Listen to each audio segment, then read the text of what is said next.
자들아, 그러므로 염려하여 이르기를 무엇을 먹을까 무엇을 마실까 무엇을 입을까 하지 말라. 이는 다 이방인들이 구하는 것이라. 너희 하늘 아버지께서 이 모든 것이 너희에게 있어야 할 줄을 아시느니라. 그런즉 너희는 먼저 그의 나라와 그의 의를 구하라. 그리하면 이 모든 것을 너희에게 더하시리라. 그러므로 내일 일을 위하여 염려하지 말라. 내일 일은 내일이 염려할 것이요 한 날의 괴로움은 그날에 족하니라. 아멘. 우리가 믿음, 염려는 주인의 문제라는 주제로 계속 말씀을 함께 나누고 있습니다. 우리가 전 시간 잠깐 이제 정리를 해 본다면, 사실은 주님의 말씀은 하나님과 관계라는 겁니다. 주인이신 하나님과 나의 관계. 지난주 우리가 말씀을 통해서도 함께 은혜를 나누는데 가장 중요한 것은 우리 하나님의 형상대로 지음받은 가장 존귀한 존재, 하나님을 대신해서 이 땅에서 왕으로서의 통치하고 다스리고 정복하는 그런 충만한 그런 존재로서 지어졌지만 또 한편은 우리는 티끌과 같은 먼지에 불과한 존재들이다. 자, 우리는 이렇게 하나님 앞에서 내가 누구인가? 그분은 창조자 하나님이고 그분은 구속자 하나님이고 나는 그분의 피조물이고 그분의 은혜로 구원을 받은 하나님의 백성들입니다. 자, 이런 하나님과 나와의 관계가 올바로 정립되지 아니하면요, 우리는 사실은 늘 우리는 이 땅에서 염려와 두려움 속에 살아갈 수밖에 없을 것입니다. 아, 여러분, 사실은 시간과 공간의 제약을 받는다고 제가 말씀을 드렸죠. 우리는 시간과 공간의 제약을 받습니다. 어제 시간에 우리는 갈 수 없고요. 내일의 시간을 내가 붙잡을 수도 없습니다. 오늘 시간도 역시 마찬가지입니다. 우리는 시간의 제약을 받고 과거, 현재, 미래를 살아가는 오늘 우리들이고요. 또 하나는 공간의 제약을 받습니다. 우리 몸이 여기 있는 이상 여러분의 집에는 우리 몸이 없습니다. 그래서 우리는 불완전합니다. 완전하지 않습니다. 연약합니다. 그런데 이런 연약하고 불완전한, 완전하지 못한 우리들이 언제 안전해질 수 있는가? 바로 시간과 공간을 초월해 계시는 그 하나님을 의뢰할 때, 이 모든 것을 하나님께 맡기고 하나님을 바라볼 때 우리 이 땅에서 불완전한 우리들이지만 완전해질 수 있다. 이 시간과 공간 속에 우리를 두셨다는 것은 하나님만을 바라보도록, 시간과 공간을 초월해서 계신 전능하신 하나님, 그분만을 의지하도록 우리는 이 땅에 지음받은 피조물이라는 사실입니다. 자, 이런 관계 속에서 오늘을 살아가는 우리들이 시간과 공간의 제약을 받고 살아가기 때문에 우리는 염려할 수밖에 없다는 것을 잘 아셔요. 그래서 빌립보서 4장 6절 7절에도 아무것도 염려하지 말고 너희 구할 것을 기도와 간구로 감사함으로 너희 하나님께 아뢰라. 그리한 모든 지각에 뛰어나신 하나님이 그리스도 예수 안에서 너희 생각과 너희 마음을 지키시리라 말씀하잖아요. 자, 우리는 염려라는 것을 알고 계십니다. 자, 이 염려 속에 우리는 살아갈 수밖에 없는데 이 시간과 공간 속에서 우리는 그 염려에 매몰되지 말고 염려할 수밖에 없는 상황이지만 감사함으로 이것 시간과 공간을 뛰어넘어서 일하신 하나님께 구할 때, 하나님을 의지할 때, 하나님을 바라볼 때 하나님께서는 책임을 져 주시고 우리는 불완전한 우리는 그때 우리는 완전해질 수가 있다는 사실입니다. 자, 오늘 믿음이 적은 자들아 이렇게 말씀하시죠. 믿음이 적은 자들아. 자, 믿음이 적은 자들의 행동은 이방인과 같이 행동한다 그랬어요. 이방인과 같이 내가 무엇을 먹을까, 무엇을 마실까, 무엇을 입을까 이렇게 염려하는 사람들은 이방인과 같이 행동하는데, 이방인들이 그러하는데 그 사람의 특징이 바로 믿음이 없다. 자, 믿음 있는 사람은 누구인가? 뭐 반대로 생각하면 되겠죠. 이방인과 같지 않다. 그래서 눈앞에 보는 현실보다도 내가 무엇을 먹을까, 무엇을 입을까, 무엇을 마실까 그런 현실보다도 하나님을 신뢰하는 사람, 하나님을 신뢰하는 사람. 그래서 일상이 염려가 되지만 새들을 먹이시고 동물들을 먹이시고 들풀도 입히시고 가꾸시는 그 하나님을 바라보는 사람, 이 사람이 믿음의 사람이라는 것입니다. 이 믿음의 사람에 대해서 말씀하시면서 두 가지 비유를 말씀을 해요. 이 두 가지 비유를 하나씩 살펴보도록 하겠습니다. 자, 분명히 염려에 대해서 말씀하시죠. 자, 염려란 것은 어, 주인에 대한 나의 자세라고 그랬어요. 내 자세, 주인에 대한 자세, 주인에 대한 태도인데요. 이 주인에 대한 문제이기 때문에 자, 돈에 대해서 이야기하면서 주인에 대해서 이야기를 하고 있습니다. 이 본문의 이 비유가 자, 먼저 24절 이하의 말씀 보면요. 자, 24절 이하입니다. 자, 24절 우리 말씀 같이 한번 읽어볼까요? 한 사람이 두 주인을 섬기지 못할 것이니 혹 이를 미워하고 저를 사랑하거나 혹 이를 중히 여기고 저를 경히 여김이라. 너희가 하나님과 재물을 겸하여 섬기지 못하느니라. 자, 이 24절 한 비유가 등장하죠. 자, 염려에 대한 이 문제를 갖고 한 비유를 가지고 말씀을 하고 계세요. 한 사람이 두 주인을 섬길 수가 없다.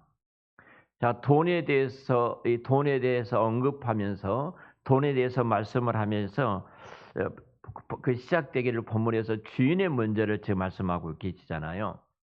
자, 돈에 대한 자세, 돈에 대한 태도, 내가 무엇을 먹고 무엇을 입고 무엇을 마실까? 문제가 나를 먹이고 나를 입히시고 나의 필요한 것들을 채워주신 하나님을 신뢰하지 못하기 때문에 가져온 우리들의 모습이 어떤 모습이냐면 이방인처럼 염려하는데, 여방처럼 염려하는 그 사람들의 모습은 자, 하나님을 주인으로 모시지 않고 두 주인을 섬기는 자다. 이렇게 말씀을 하고 있는 거예요. 자, 염려하지 않는 자란 그러면 어떤 자인가? 하나님이 먹이시고 하나님이 입히시고 하나님께서 필요한 것을 채워주시는, 나는 그 철저하게 하나님만을 신뢰하고 하나님을 의지하는 사람, 이 사람을 한 주인을 섬기는 사람이다. 이렇게 말씀을 해요.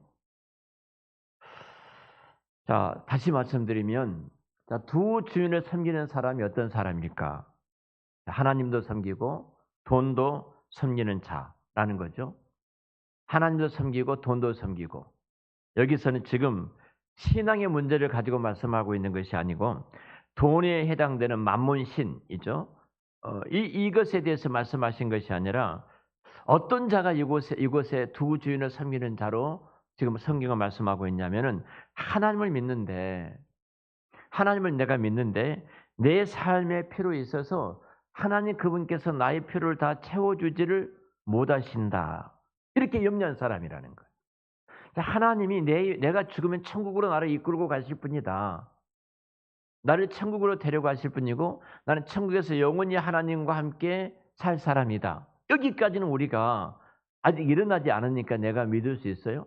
그런데 이 땅에서 내가 몸을 담고 이 땅에서 살아갈 때 하나님이 나의 필요를 채워주실 수 없는 분이다. 이 사람이에요. 이것이 지금 두 주인을 섬기고 있다는 거예요. 제가 볼 때 우리 교회 성도님들은 다 이것에 대해서 초월한, 제가 판단하기로는 분명 우리 성도님은 다 이렇게 초월하신 분들입니다. 여기 신방에서 또 상담을 한다든지 말씀을 나누어 보면은 재물의 문제에 대해서 걱정과 근심하는 분들이 거의 없습니다. 하나님께서 알아서 해주시고 하나님께서 필요한 만큼 채워주시고 하나님께서 내가 하나님과 함께 동행하여 살아가기 때문에 저는 그래도 감사하면서 살아갑니다. 대부분이 우리 교회 성도들의 수준은 이 자리에 있는 줄로 압니다. 아마 많은 성도들이 그럴 거예요. 먹고 마시고 입을 것 하나님이 책임을 져주신다. 그 하나님께 다 맡기면서 이 땅에 살아간다고 저는 생각을 해요. 두 주인을 섬기지 않는다고 생각을 해요. 네, 그런데 돌아보면 또 걱정하고 염려하거든요. 돌아보면 하지만 이것이 안 되는 사람은 어떻게 할 것인가요? 이것이 안 되는 사람. 왜 성경이 이것을 마치 그 신앙의 문제, 하나님을 섬기면서 다른 신도 섬기는 것처럼 말을 하고 있을까? 이것에 대한 질문이에요. 왜 그럴까? 하나님을 믿고 섬기는데도 염려하는 사람은 사실상 먹이시고 입히시고 우리의 필요를 채워주시는 하나님을 전적으로 신뢰하지 않고 있다. 이 말이에요. 전적으로 믿지 않고 있다는 거예요. 음. 자, 제가 조금 전에 말씀해 드렸지만 다시 한번 설명해 드리죠. 하나님께서 나를 천국으로 보내신다는 것은 내가 믿어요. 내가 믿어요. 그럼 땅에서 사는 문제에 대해서는 하나님이 강 건너 불 보듯이 나를 보고 계셔. 너희들 알아서 해라. 응? 하나님께서 확실히 내 필요 모든 것들을 다 채워 주실 수 있겠다. 이런 확신을 갖지를 못하고 있다는 거예요.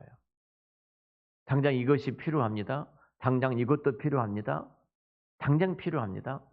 근데 하나님께서 이 땅에서 그런 것들을 채워 주시지 못하셔. 자, 이것 속에서 우리는 염려를 하고 있다는 겁니다. 이 사람은 사실상 오늘 본문이 말씀한 대로 말하자면 두 신을 섬기고 있는 사람입니다. 이런 사람들은 하나님을 하나님으로 정당하게 대접을 하나님으로 대우를 하고 계시지 않다는 거예요. 온 우주와 만물을 창조하시고 태초의 나를 이미 지으시고 때가 되어 이 땅에 보내주셔서 육신의 몸을 이 땅에 입고 살도록 하시되 예수님을 믿어 구원에 이르도록 하셨을 뿐만 아니라 내가 이 땅에 사는 날 동안 하나님께서 나의 모든 필요를 다 채워주신 그 하나님으로, 그 창조자 하나님으로, 그 구속자 하나님으로 내가 대우를 하지 않고 있는 것이 오늘 내가 살아가면서 염려하고 있는 사람의 모습이라는 거예요. 여러분, 만유의 주인이신 분께서 그 정도 해결을 못 하시겠습니까? 저도 인간적인 생각이 언젠가는 또 간증도 많이 하겠습니다만 이런 생각이 굉장히 많이 들 때가 있습니다. 당장 누구한테 전화해서 이것을 좀 해달라고 할까?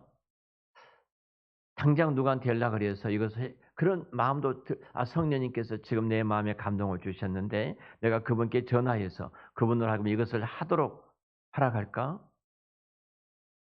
자, 이런 마음이 들 때가 있습니다. 들 때가 있다가도 하나님께서 이것을 좀 알고 계시지. 그러면 내가 이 문제를 놓고 하나님 앞에 기도를 드리고 이것을 하나님 앞에 올려드리면 시간과 공간을 뛰어넘어서 일하신 하나님께서 그 사람이든 다른 사람이든 다른 환경이든 이 모든 것을 하나님이 동원하셔서 그 일들을 이루어 주시겠지. 라고 주님을 바라보고 기도하고 주님을 기대해요. 그러면 주님께서 내가 돌아서 또 잊어버렸어요. 잊었는데 돌아보면은 하나님을 기대했던 그 하나님이 정확하게 하나님 때의 하나님 방법으로 하나님께서 그 일들을 이루시고 그 일을 성취한 것을 보게 되어져요. 그러면 우리는 점점점 내가 이 땅에서 염려했던 것들이 사라지게 되어지고 더 풍성한 하나님과의 만남에 그 교제를 누리면서 살아갈 수가 있어요. 베드로전서 5장 7절에 보면은 너희 모든 염려를 다 주께 맡겨 버리라. 이는 그가 너희들을 권고하심이라. 이 권고란 말이 히브리어 파카르란 말인데요. 하나님이 찾아오셔서 돌보시고 하나님이 신방하셔서 너희들의 필요를 채워주시고 너희들을 보호해 주신다. 이 말이거든요. 하나님이 찾아오시는 거예요. 언제 찾아오신 거예요? 내 염려를 주께 다 맡길 때 이 말이에요. 맡길 때. 여러분 특별히 이 말씀을 하시면서 베드로전서 이 말씀이 사실은 염려가 대적 마귀로부터 왔다고 분명히 베드로를 말하고 있고요. 너희 대적 마귀가 이 염려를 누가 우리 마음속에 심었느냐면은 정체는 마귀라는 겁니다. 이 사탄의 놈이 끊임없이 우리 마음속에 염려라는 것을 심어 놓은 거예요. 심어 놓은 다음에 그것으로 말미암아 내가 두 주인을 섬기도록 만들어 버린 거예요. 염려함으로. 그러면 우리가 하나님을 하나님으로 대접하지 못하고 하나님을 하나님으로 대접해 드리지 못한 자리까지 우리가 떨어져 버리는 것입니다. 그 사탄의 전략입니다. 그래서 내일 일은 내일 염려하라. 이 말씀이 바로 내 주 하나님을 똑바로 대우해 드리고 있는 것이 내일 일이 염려하도록 만드신 거예요. 내가 계속 지금 말씀을 드리잖아요. 내일은 내 날이 아니에요. 그렇죠? 하나님께서 내일 내가 그 일을 해야 되고 그 일을 해야 되고 그 일을 해야 되는데 안 이루어지면 어떨 것인가? 오늘 먹었는데 내일 내가 먹을 것이 없는데 어떨 것인가? 이렇게 염려할 때 하나님이 뭐라고 말씀하셔? 내일은 내 날이야. 내가 너에게 내일이란 그 한 날을 허락해 주었다면 내가 책임을 져. 내가 너 필요한 것을 알고 있어. 걱정하지 마. 내일은 내일이 염려한다. 내일은 내가 책임을 질 거야. 내가 염려해야 될 일이야. 내가 해야 될 일이야. 근데 너희들이 왜 주인인 것처럼 그렇게 염려하고 걱정과 근심에 빠져 있니? 이렇게 말씀을 하고 계신 거예요. 저와 여러분은 두 주인을 섬기는 그런 자리에 있지 않기를 축원합니다. 정말 우리는 하나님을 하나님으로 대접해 드리는 그런 자리, 끊임없이 이런 영적인 싸움이에요. 사단은 끊임없이 우리를 무너뜨리려고 하거든요. 우리가 선악과에 대한 말씀이 제가 이제 다음 주에 창세기 지금 강의하고 있는데요. 그 말씀 계속 묵상하고 있는데 선악과의 문제도 마찬가지예요. 사단은 알고 있어요. 참 행복이 뭐냐면 선악과를 따먹지 않고 하나님과 동등된 자리에서 그 아름다운 행복한 교제를 누리는 것이 선악과 열매를 따먹지 않고 있다는 사실 때문에 찾아오는, 순종한 것 때문에 찾아오는 하나님의 복이라는 사실을 사단은 기가 막히게 알고 있습니다. 그리고 그래서 그 행복을 차단하고 그 관계를 끊기 위해서 선악과 열매를 따먹기 위해서 모든 방법을 다 동원하지 않습니까? 이와 마찬가지입니다. 바로 사단은 끊임없이 우리를 내일을 염려하게 하므로 하나님을 하나님으로 대접해 드리지 못하도록 우리를 공격하고 있다. 우리 영적인 싸움에서 모두가 승리해서 하나님을 하나님으로 섬기고 하나님을 하나님으로 대접하는 여러분 되시기를 축원합니다. 자, 두 번째로 아주 중요한 말씀을 하고 있는데요. 자, 22절, 23절입니다. 같이 읽겠습니다. 자, 시작. 눈은 몸의 등불이니 그러므로 내 눈이 상하면 온 몸이 밝을 것이요 눈이 나쁘면 온 몸이 어두울 것이니 그러므로 내게 있는 빛이 어두우면 그 어둠이 얼마나 더하겠느냐. 자, 두 번째 비유예요. 첫 번째 비유는 두 주인에 대한 비유고 두 번째 비유는 자, 눈은 몸의 등불이다. 이 비유를 통해서 지금 그 마태복음 산상보훈에서 예수님이 하나님의 백성으로서 천국 백성으로서의 이 땅에 살아가는 우리들이 사탄의 치밀한 공격 때문에 염려한다는 사실을 알고 하나님과 우리 관계를 지금 말씀하고 계신 거예요. 우리 관계를 올바른 설정을 해주고 계신 거예요. 자, 오늘 본문에 보면은 특별히 21절과 22절에 내 보물이 있는 곳에는 내 마음도 있느니라 이렇게 말씀하죠. 내 보물이 있는 곳에는 내 마음도 있다. 그리고 눈은 몸의 등불이니 그러므로 내 눈이 상하면 온몸이 밝을 것이요. 자, 왜 뜬금없이 눈의 이야기가 나왔는가? 이 말이야, 눈이. 우리말 속담에 몸은 천냥이요. 눈은 몇 냥이에요? 예? 우리말 속담도 몰라요? 몸이 천냥이면 눈은 한 냥? 천냥이 어떻게 만냥이에요? 내 몸이 천냥인데. 눈이 900냥이라 하잖아요. 900냥. 이 말이 무슨 말이에요? 눈이 얼마만큼 중요한가? 우리 눈이 얼마나 중요한가? 특별히 27절에 우리 27절입니다. 같이 읽어보겠습니다. 너희 중에 누가 염려함으로 그 키를 한 자라도 더할 수 있느냐? 쭉 이 말씀을 한번 보세요. 자, 염려에 대해서 계속 이렇게 말씀을 하잖아요. 염려에서 우리가 무너졌던 많은 부분들을 말씀하고 있는데요. 자, 우리가 그 염려라는 그 질환이 내 키가 저희 집에서는 저녁만 되면 난립니다. 할아버지 와보라고 제발 할아버지 와보라고. 어제 우리 애한이가 할아버지 제발 좀 와보세요 그래요. 어디로 와봐 했더니 우리 저희 집에 이제 벽에다가 키 큰 것을 이렇게 딱 재놨어요. 키 큰 것을. 그리고 애들이 이렇게 키에다가 정에다가 누구 키 해놨어요. 그리고 매일 그 자리에 서는 겁니다. 매일 그 자리에 서서 할아버지 내 키가 이렇게 컸다고 계속 키 큰 것에 대해서 이야기를 해요. 우리는 다 컸어요. 줄어들어요. 우리는. 줄어든 우리들인데 다 큰 우리들이 이제 고정되어 있는데 우리들이 염려한다고 내 키가 한 자로 더 할 수 염려한다고 커질 수 있냐는 거예요. 무슨 말이냐면 결국 하나님이 책임을 지니까 너희들은 염려하지 말아라. 염려는 내가 할 일이야. 내가 한다. 이 말씀입니다. 내 눈이 상하면 온몸이 밝을 것이다. 그렇게 말씀하잖아요. 내 몸이 성을 온몸이 밝을 것이다. 22절에. 자, 21절에 보물이 있는 곳에 내 마음도 있다. 이 말씀은 우리에게 돈에 대한 입장이 내 삶 전체에 미치는 영향. 그러니까 눈이 만일 자, 내가 보물에 대해서 다시 말하면 내가 돈에 대해서 올바른 돈에 대한 정체성, 내 삶에 대한 정체성을 올바로 그 세계관을 갖고 있지 못하다면 자, 내가 이 보물에 대해서 올바른 내가 정체성을 갖고 있지 못한다면 내 삶이 어떻게 이끌어 가고 있는가? 이 부분을 지금 말씀을 하고 있어요. 자, 제가 계속 지금 말씀드립니다. 주인의 문제입니다. 내 문제가 아닙니다. 주인의 문제입니다. 아이들을 학교를 보낼 때 학교를 입학시켰다면 부모가 어떻게 하는 거예요? 내가 너희들 공부하는 데 책임을 져줄게. 그 부모들이잖아요. 학교 가고 나서 너희들 알아서. 제가 고등학교 갈 때는 그랬습니다. 가세가 기울어서 어려우니까 제가 어머님한테 이렇게 말씀드렸어요. 어머니한테 학교만 가라고만 말씀해 주십시오. 학교만 가라고 말하면 제가 알아서 공부를 하겠습니다. 그리고 이제 어머님이 떨어졌어요. 학교를 가라고. 떨어지니까 그냥 학교 가서 제가 알아서 해야 된다고 하니까 어떻게 알아요? 자취방도 얻어야 되죠.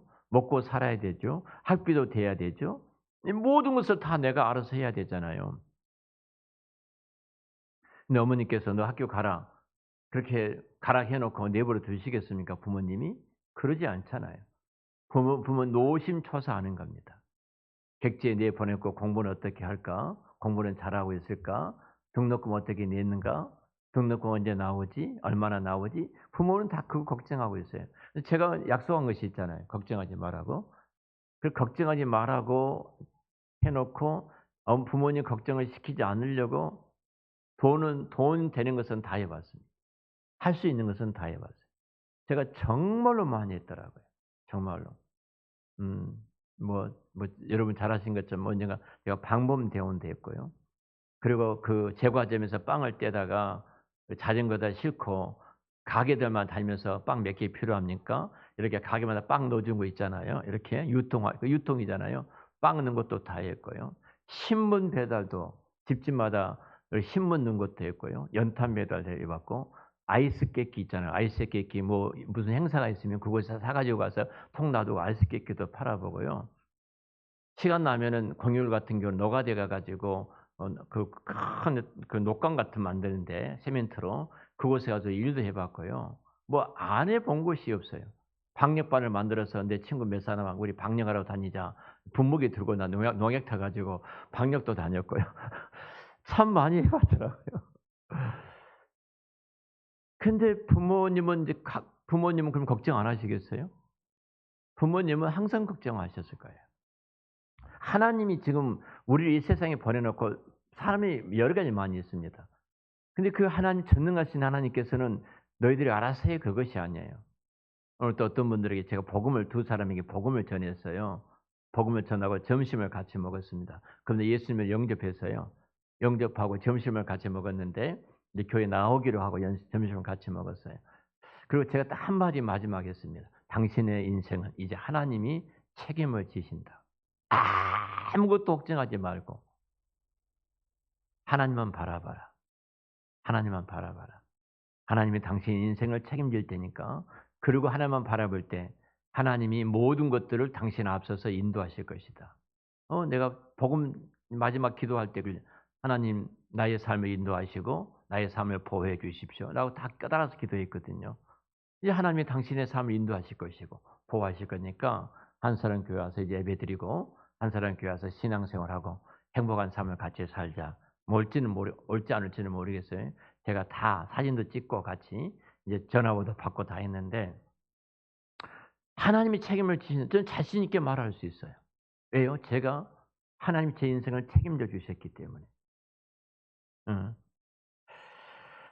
오늘 분명히 그 주인을 우리가 섬기겠다 할지라도 필요를 채워 주실 하나님을 전적으로 의지하지 못한 사람은 두 신을 섬기고 있는 것 같이 우리가 돈의 문제에 대해서 휘청거리고 있다면 돈의 문제, 돈 문제만 나오면은 내가 어떤 휘청휘청거리고 있다면 그 사람은 단지 삶의 한 부분만, 돈의 문제만 휘청거린 것이 아니라 그 몸 전체가 휘청거리고 있다는 사실이에요. 다시 말하면 이 말이에요. 돈의 문제가 하나님과 직접적인 영광과 문제가 없을지 모르지만 삶의 전 영역에 있어서 하나님을 전적으로 신뢰하지 못하고 있다는 거예요. 이 한계가. 하나님을 전적으로 신뢰한다면은 그럴 수가 없다는 거예요. 음. 눈이 어두워서 우리가 길을 걸을 때 생각해 봐요. 내가 눈이 어둡다. 내가 그러면 길을 걸을 때 우리는 잘못하면 눈이 어두운 사람은 전봇대가 앞에 있는지 모르기 때문에 그 전봇대에다가 부딪힐 수도 있고요. 깊은 계곡에 떨어질 수도 있고요. 고랑에 빠질 수도 있을 것입니다. 그런 사람이 된다는 겁니다. 한 문제, 하나님이 내 인생을 책임져 주신다는 사실, 나의 필요를 알고 계시고 나의 안고 일어섬을 하시고 지금 너에게 필요한 것이 무엇인가를 알고 계신 하나님, 그 하나님께서 나의 필요를 책임져 주신다는 사실을 내가 믿지 못하고 불신하게 된다면 이 한 문제만이 아니라 우리 전 삶의 영역은 흔들리고 그리고 휘청거릴 수밖에 없다는 것입니다.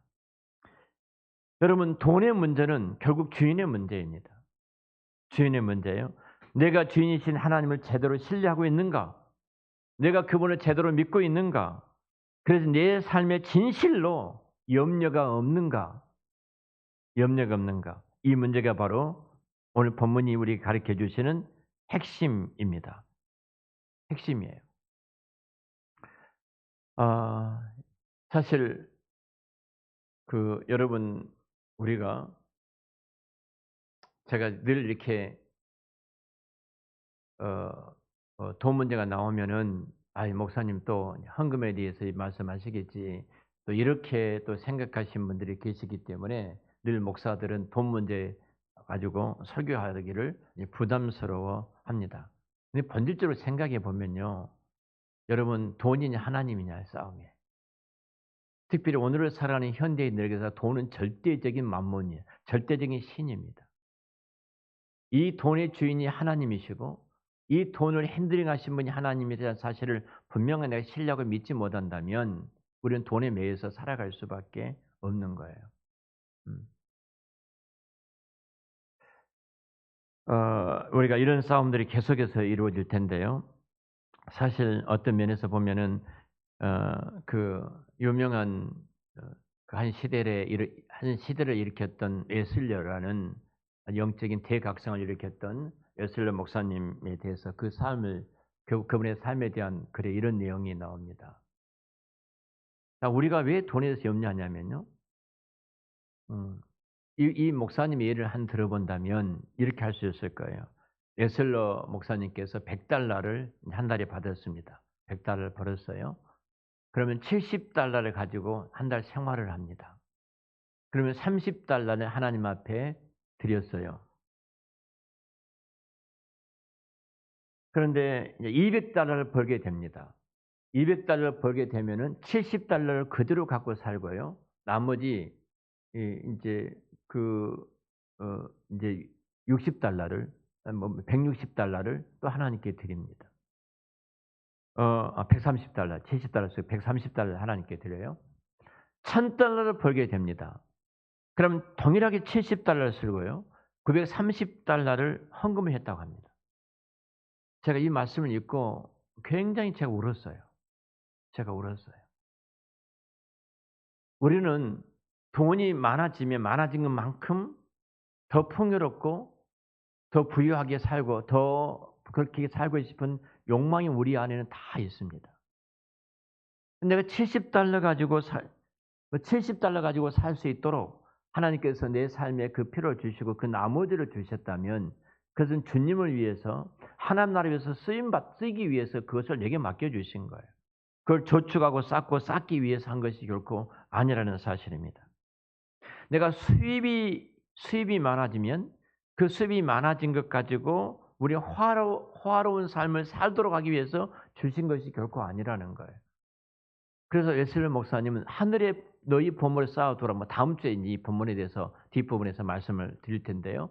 하늘에 너희 보물을 쌓아두라 한 말씀이 여기서 나온 거예요. 어떻게 하늘에 보물을 쌓아두지 하는 부분이에요. 우리가 지금 근심하고 염려하는 것은요. 더예요. 내가 이 정도의 삶을 살았는데 이 정도 더 풍성하고 부유한 삶을 더 살기 위해서.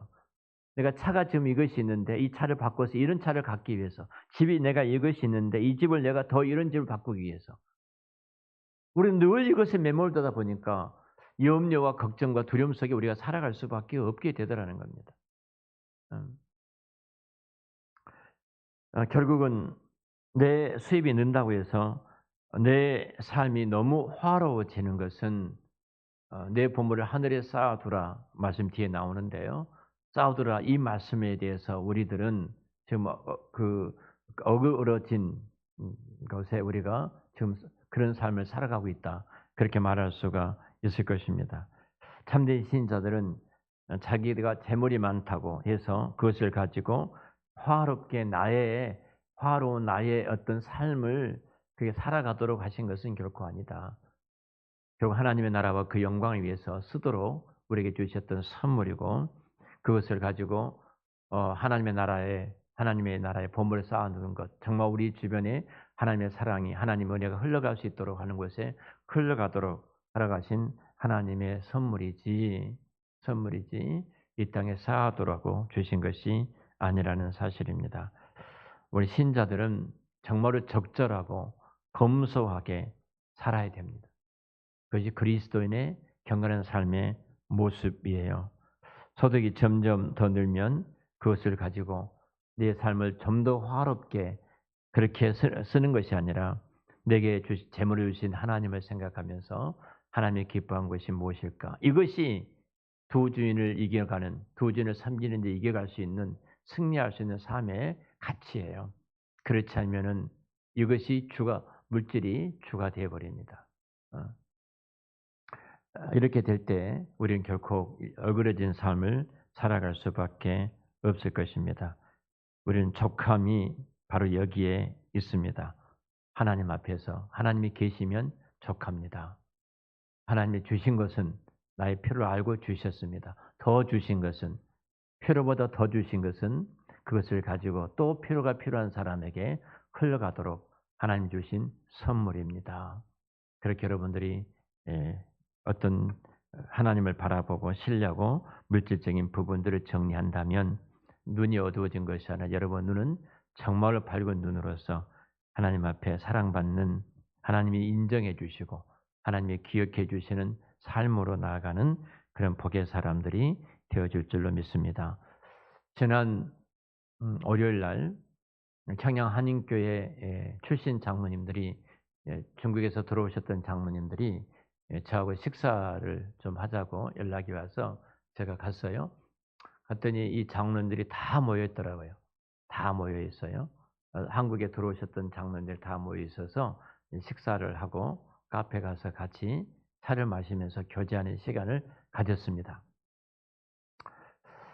가지면서 제가 이제 80이 가까이 돼가는 장로님들 계시고 그리고 74살 된 장로님들 계시고 70살 된 장로님들 계시고 이제 한국에 잠깐 들리셨던 장로님은 아직은 좀 은퇴 시간이 남은 장로님들이 계셔요.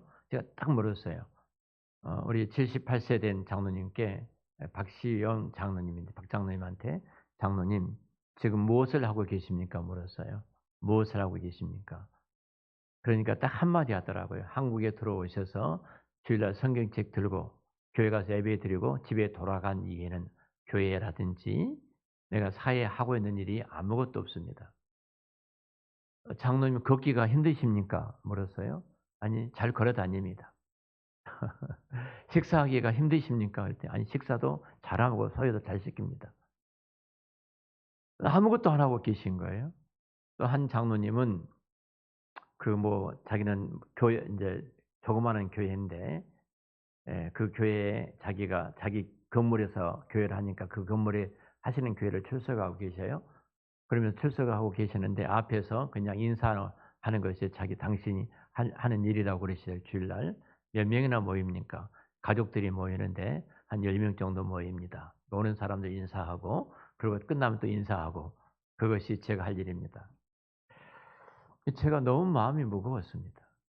이분들만이 아니라 70으로 은퇴한 모든 한국교회 장로들의 모습일 거예요. 얼마나 소중한 자원들인데. 이분들한테 이렇게 말을 했어요. 장로님, 제가 이제 장로님들을 지금 할 일이 없는 장로님들을 내가 한 달에 한 번씩 만나겠습니다. 한 번씩 만나서 내가 장로님들을 양육하겠습니다. 그 양육은 내가 장로님들이 그동안 평생 신앙생활하는데 뭘 가르칠 것이 있겠습니까? 저보다 훌륭하시는데 전도하는 법을 가르칠 것이고 전도한 다음에 그리고 단 한 사람이라도 이 땅에 제자로 세우는 일에 우리 그렇게 살아야 되지 않겠습니까? 그랬더니 장로님들 이구동성으로 좋다고 그러셔요.